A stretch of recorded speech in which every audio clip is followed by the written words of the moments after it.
അങ്ങനെ ഷൂട്ടിന്റെ അവസാന ദിവസമായി ഗൈസ്. ഡയറക്ടർ ആക്ഷൻ പിടിച്ചു, ഷൂട്ട് സ്റ്റാർട്ട് ചെയ്തു. ഒരു ഉച്ചവരെയൊക്കെ വലിയ പ്രശ്നമില്ലാതെ പോവായിരുന്നു ഗൈസ്. അത് കഴിഞ്ഞിട്ടാണ് പണി വന്നത്. ഇന്ന് അവസാന ദിവസമാണല്ലോ. ഇതാണ് കേട്ടോ നമ്മുടെ ക്യാമറ അസോസിയേറ്റ് അലൻ ബ്രോ.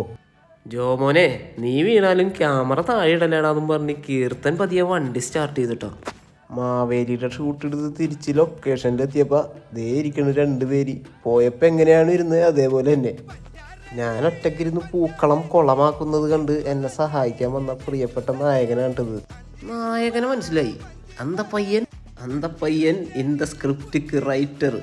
എന്താ കാണിച്ചു വെച്ചത്? കളോ കൃത്യസമയത്ത് അസിസ്റ്റൻസ് ഒന്നും ഇല്ലാത്തതുകൊണ്ട് ഡയറക്ടർ തന്നെ അസിസ്റ്റൻസിന്റെ പണിയെടുത്തു ഗൈസ്. അത്രയ്ക്ക് സിമ്പിളായിട്ടുള്ള മനുഷ്യനായിട്ട് നമ്മുടെ ഡയറക്ടർ. ഇവന്മാരിത് എന്തുട്ടൊക്കെ കിടന്ന് കാണിക്കണേ. ഫൈനലി നമ്മുടെ ഷൂട്ട് പാക്കപ്പ് ആയിട്ടാ ഗൈസ്. അപ്പോൾ മച്ചാമാരെ എല്ലാവരും നമ്മുടെ ഈ വെബ് സീരീസ് പോയി കാണണം കേട്ടോ. ലിങ്ക് എൻ്റെ ബയോയിലുണ്ടേ.